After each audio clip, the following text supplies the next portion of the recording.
सास का घूंघट पार्ट 5। अब तक हमने देखा कि पंचायत के फैसले के अनुसार घर की सारी औरतें खंडहर में रह रही हैं। अब देविका के सामने सबसे बड़ी चुनौती ये है कि घर की औरतों को आत्मनिर्भर कैसे बनाया जाए। देविका ये सब सोच ही रही थी कि तभी उसकी नज़र मिट्टी के बर्तनों पर गई। अरे, ये इतने सुंदर सुंदर मिट्टी के बर्तन किसने बनाए हैं? ये बर्तन तो माँ जी और चाची जी ने बनाए हैं। अरे वाह, इतने सुंदर बर्तन तो मैंने आज तक नहीं देखे। माँ जी, चाची जी, आपने ये कहाँ से सीखा? अरे बहू, ये तो हम बचपन से बनाते आ रहे हैं। ये स्टील, पीतल और कांच के बर्तन तो अब चले हैं। पहले तो मिट्टी के बर्तन में ही लोग खाना खाते थे। ठीक है, तो हम दोबारा से मिट्टी के बर्तनों में लोगों को खाना खाना सिखाएंगे।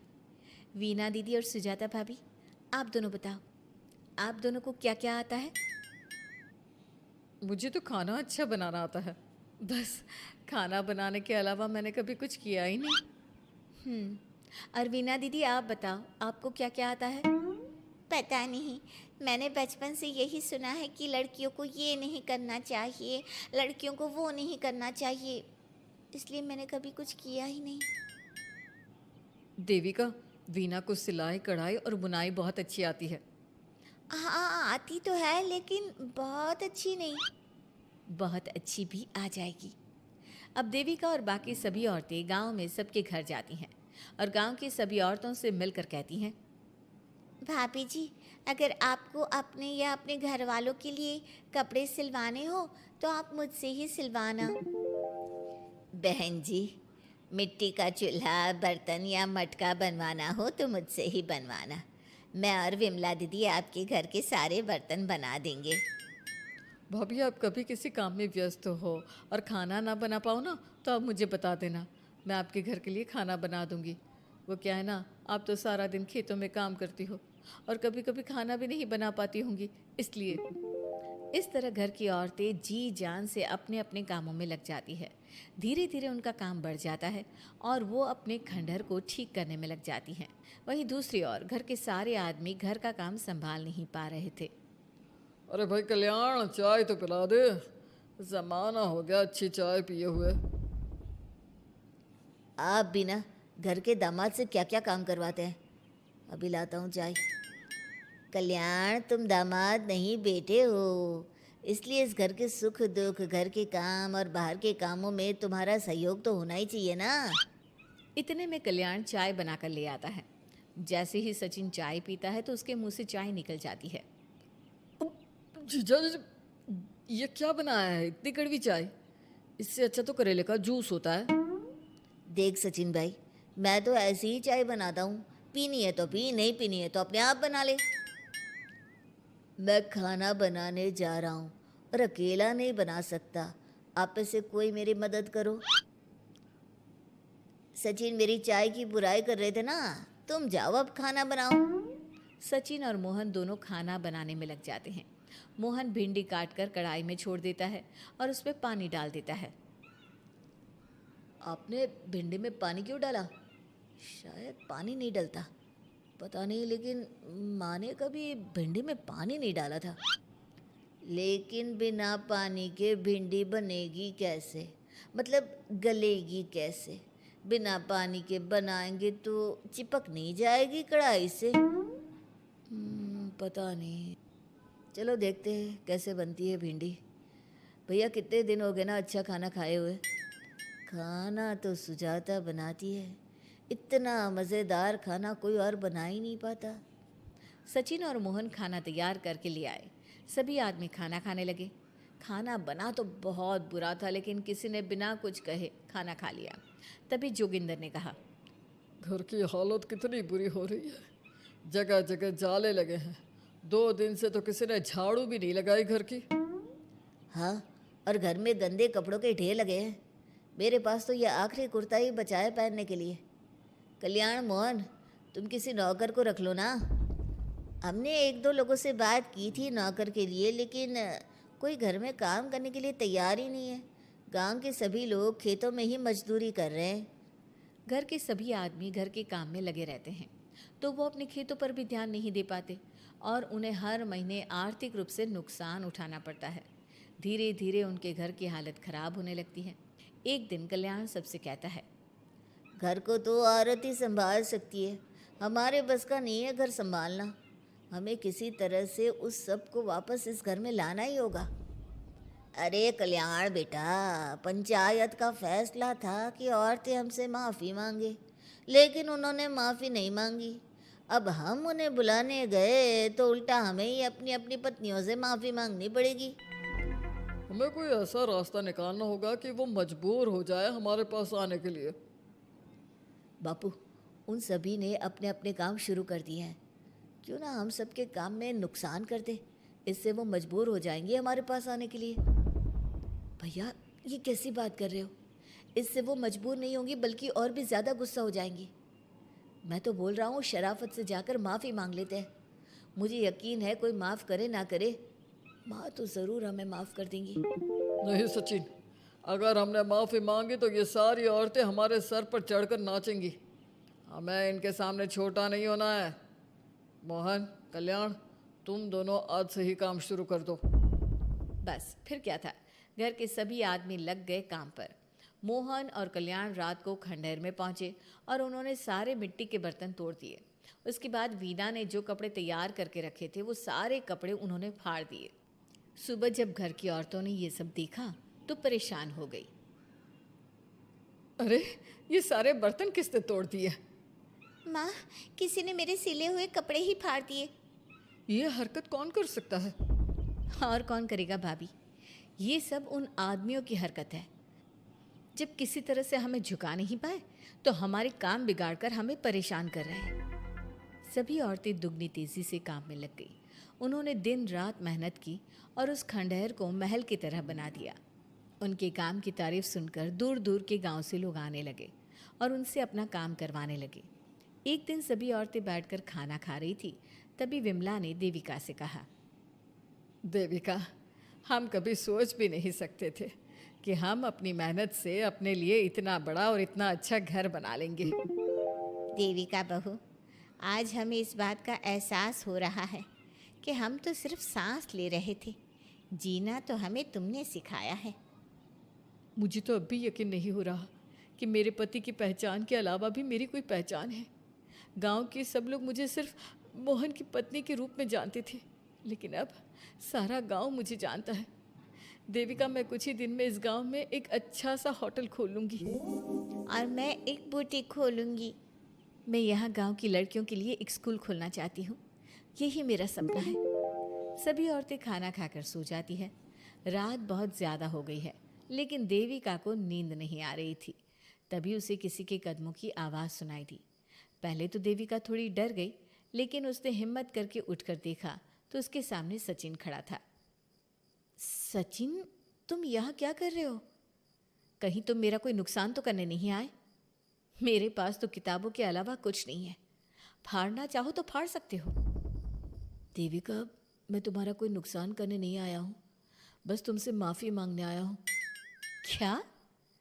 रात के अंधेरे में चोरों की तरह तुम मुझसे माफ़ी मांगने आए हो? प्लीज़ देविका, माँ और चाची को समझाओ कि वो बापू और चाचा जी से माफ़ी मांग ले और तुम सबको लेकर घर आ जाए। सचिन, तुम भी तो अपने बापू और चाचा को अपने साथ ला सकते थे ना, और माँ और चाची से माफ़ी मंगवा सकते थे ना। प्लीज़ देविका, मुझे माफ़ कर दो और घर चलो। कैसे माफ़ कर दूँ सचिन? तुमने मुझे मरने के लिए छोड़ दिया। अगर माँ और चाची हिम्मत करके मुझे अस्पताल ना ले जाती तो आज मैं और मेरा बच्चा जिंदा ना होते। ना तुम मुझे अस्पताल में देखने आए और ना ही अस्पताल से आने के बाद मेरा हाल चाल पूछा। मुझे तो छोड़ो, तुमने अपने बच्चे का चेहरा तक नहीं देखा और तुम मुझसे उम्मीद कर रहे हो कि मैं तुम्हें माफ़ कर दूँ? कभी नहीं सचिन। देखो देविका, हम सबको बहुत नुकसान हो रहा है। घर के काम की वजह से हम बाहर के काम पर ध्यान नहीं दे पा रहे। घर और जिंदगी दोनों अस्त व्यस्त है। वो इसलिए कि तुम सब आदमी संगठित नहीं हो, अपना दिमाग और ऊर्जा हमें परेशान करने में लगा रहे हो। और हम औरतें संगठित हैं, हम अपना दिमाग और ऊर्जा अपनी प्रगति में लगा रहे हैं। इसलिए हमने खंडहर को भी महल की तरह कर दिया और तुम्हारी हवेली खंडहर की तरह लगती है। सचिन देविका से बार बार माफ़ी मांग रहा है। क्या सचिन को अपनी गलती का सच में पछतावा है या फिर ये घर के आदमियों की कोई नई चाल है? ये जानने के लिए आपको हमारे आने वाले एपिसोड का इंतज़ार करना होगा। और हाँ, कमेंट करके हमें ये भी ज़रूर बताइए कि क्या देविका को सचिन को माफ़ कर देना चाहिए? क्या उसे सब कुछ भूलकर सचिन के साथ अपना घर बसाना चाहिए या फिर सचिन को भूल जाना चाहिए? घूंघट पार्ट 6। अब तक हमने देखा कि रात के अंधेरे में चुपके से सचिन देविका से माफी मांगने जाता है, लेकिन देविका कहती है, सचिन, मेरे लिए सबसे बड़ी चीज मेरा आत्मसम्मान है, इसलिए मैं तुम्हें माफ नहीं कर सकती। अब तुम यहां से जा सकते हो। देविका, एक बार मुझे मेरे बच्चे से तो मिलने दो। मैंने अभी तक उसे देखा भी नहीं है। कौन सा बच्चा सचिन? वही बच्चा जिसे तुमने और तुम्हारे बाप ने अपने घर के अंदर तक नहीं घुसने दिया। आज अचानक बच्चे की याद कैसे आ गई? देखो सचिन, चले जाओ यहां से। मेरे बच्चे के सामने और मेरे सामने फिर कभी मत आना। सचिन जब घर जाता है तो घर के सभी आदमी उसे डांटने लगते हैं। इतनी रात को कहाँ गया था सचिन? देविका से माफी मांगने। तुझे शर्म नहीं आई अपनी बीवी से माफी मांगते हुए? घर की इज्जत का कुछ ख्याल है कि नहीं? लेकिन चाचा जी, आखिर अपनी ही पत्नी से माफी मांगने में कैसी शर्म? लो जी लो, नवाबजादे पूछ रहे हैं कि कैसी शर्म। अरे मुझे अभी तक यह समझ में नहीं आता कि देविका तेरी पत्नी है या तू देविका की पत्नी है। जीजा जी, पति पत्नी एक समान होते हैं और माफी मांगने से कोई छोटा बड़ा नहीं होता। काश मैंने पहले अपनी पत्नी का साथ दिया होता। आज मैं आखिरी बार आपको समझा रहा हूं कि आप सब भी अपनी पत्नियों से माफी मांग लो। देविका ने तो मुझे माफ नहीं किया, शायद माँ, चाची, भाभी और दीदी ही आप सबको माफ कर दे। सचिन सभी को समझाने की बहुत कोशिश करता है, लेकिन कोई भी उसकी बात नहीं सुनता। वहीं दूसरी ओर सुजाता के हाथ का बना खाना सारे गांव में फेमस हो गया था, तो उसने एक बहुत अच्छा सा होटल खोल दिया। देविका, मैं चाहती हूँ मेरे होटल की सबसे पहली ग्राहक तुम ही हो, क्योंकि तुम्हारी वजह से ही आज मैं अपना खुद का होटल खोल पाई हूँ। क्यों नहीं भाभी? लेकिन भाभी, आपको अब अपने होटल में ना सिर्फ इंडियन खाना बनाना है, बल्कि इटालियन, चाइनीज और फ्रेंच खाना भी बनाना होगा। सुजाता सभी औरतों को अपने होटल का खाना खिलाती है। खाना खाने के बाद कम्मो कहती है, अरे बहू, इतना अच्छा खाना तो मैं भी नहीं बना सकती। तू तो वो हो गई, क्या कहते हैं उसे? मास्टर शेफ चाची जी। हाँ, मास्टर शेफ। बहू, अब तेरा होटल चलेगा नहीं बल्कि दौड़ेगा। हाँ बहू, तूने सच में खाना बहुत स्वादिष्ट बनाया है। अब वीना बेटी, तुझे क्या करना है? अपना बुटीक कब खोलेगी? माँ, कल ही कर देती हूँ। दुकान और सिलाई मशीनों का सारा काम हो गया है और वर्कर भी आ जाएंगे। तो ठीक है, फिर अच्छे काम के लिए देर नहीं करनी चाहिए। देविका, मैं चाहती हूँ कि मेरी दुकान का इनॉग्रेशन तुम करो। आखिर तुम्हारी वजह से तो मेरा बुटीक खुल रहा है। अगले दिन वीना भी अपना बुटीक खोल लेती है। उसका बुटीक भी चलने लगता है। माँ, आजकल ना कस्टमर ज़्यादा हो गए हैं। बुटीक में जो वर्कर है वो वर्कर कम पड़ रहे हैं। मुझे और वर्कर की ज़रूरत है। बेटी, गांव में तो तुझे कोई मिलने से रहा। अच्छे वर्कर तो शहर से ही मिलेंगे। हमें भी कुछ लोगों की ज़रूरत है जो हमारे बर्तन शहर ले जाकर बेच सके। देविका बहू, अब तू ही कुछ कर। ठीक है माँ जी, मैं अपने पापा से बात करती हूँ। वो अखबार में इश्तेहार दे देंगे तो कई वर्कर आ जाएंगे। कम्मो और विमला के बनाए बर्तन भी दूर दूर तक बिकने लगे। सभी औरतें देखते ही देखते बहुत फेमस हो गई। अब देविका ने गांव में अपना स्कूल भी खोल लिया। सभी गांव की लड़कियां स्कूल जाने लगी। एक दिन देविका ने सभी से कहा, माँ जी, मैंने स्कूल तो खोल लिया है और गांव की लगभग सारी लड़कियां भी आ रही हैं, लेकिन कल से आप सब भी आएंगी, गांव की सभी औरतों के साथ। देविका बहू, कैसी बात कर रही है तू? इस उम्र में हम स्कूल जाते हुए अच्छे लगेंगे क्या? माँ जी, पढ़ने की कोई उम्र नहीं होती और आप सबको मैंने कितना कुछ तो सिखा दिया है। अगर आप सब स्कूल पढ़ने आएंगी तो इससे गांव की सभी औरतों को हिम्मत मिलेगी। लेकिन बहू, अब हमें पढ़ने की क्या जरूरत? अब तो हम बूढ़े हो गए हैं। चाची जी, ज़रूरत है पढ़ने की, और पढ़ने की कोई उम्र नहीं होती। अब देविका लड़कियों को पढ़ाने के साथ साथ गांव की औरतों की शिक्षा पर भी ध्यान देने लगी। कुछ दिन में घर की सभी औरतों के बारे में राज्य के बड़े बड़े मंत्रियों को पता चला और वो सीधा उनके गांव उनसे मिलने पहुंचे। देविका जी, आपकी वजह से पूरे गांव का नाम रोशन हो गया है। जगह जगह आपके घर की सभी औरतों की तारीफ हो रही है। हाँ देविका जी, आप सभी के बारे में सुनकर हम अपने आप को रोक नहीं पाए और आपसे मिलने आ गए। देविका जी, हम आपको और आपके घर की सभी औरतों को सम्मानित करना चाहते हैं और आपके स्कूल के लिए डोनेशन भी देना चाहते हैं। इस तरह मंत्री और गांव के सभी लोग देविका के साथ साथ उसके घर की सभी औरतों को प्रतीक चिन्ह देकर, फूलों की माला पहनाकर और शॉल देकर सम्मानित करते हैं। इसके अलावा देविका के स्कूल के लिए भी बहुत पैसा देते हैं। जिस पंचायत ने देविका के खिलाफ फैसला सुनाया था, उस पंचायत को अपने फैसले पर आज पछतावा हो रहा था। उधर घर के आदमियों की हालत और भी खराब हो रही है। बापू, चाचा जी, अब सचिन ने आपको समझाया था कि सबसे माफ़ी मांग लेते हैं, तब आपने हमारी बात नहीं सुनी। अब देखिए, सभी का राज्य में कितना नाम हो रहा है। खुद मंत्री जी उनको सम्मानित करने आए हैं। बापू, मोहन और सचिन ठीक कह रहे हैं। हमारी हालत तो दिन पे दिन खराब होती जा रही है। ना तो हम घर का कोई काम कर पा रहे हैं और ना ही बाहर का। तुम लोग ज़रूरी बात सबसे आखिर में बताते हो। ये बात तुम लोग पहले भी तो बता सकते थे। भैया, हमें सबसे माफ़ी मांगनी चाहिए और सबको यहाँ बुला कर लाना चाहिए। ठीक है, तुम सब यही चाहते हो तो चलो, आज ही घर की सभी औरतों को घर ले आते हैं। घर के सभी आदमी चल देते हैं सभी औरतों से माफ़ी मांगने के लिए।